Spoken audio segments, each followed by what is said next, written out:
суверенитета и напрямую управляется из США, которые используют ее как таран против России, против нашего союзного государства с Республикой Беларусь, ну и против ОДКБ и СНГ в целом. Сразу же украинскую территорию превратили в полигон для военно-биологических экспериментов, а сейчас накачивают вооружением, в том числе тяжелым, оставляют без внимания заявление киевского режима о желании заполучить ядерное оружие. Серьезную угрозу, по словам Путина, представляет и действующий на Украине черный рынок оружия, причем не только стрелкового. Есть риск, что в руках преступников могут оказаться более мощные средства поражения, как, например, переносные зенитно-ракетные комплексы.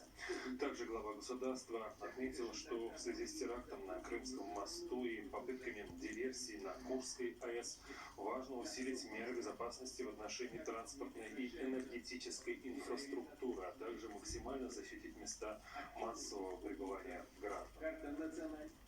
Коллеги с Матч ТВ далее расскажут о новостях спорта, а у меня на этом все. До встречи.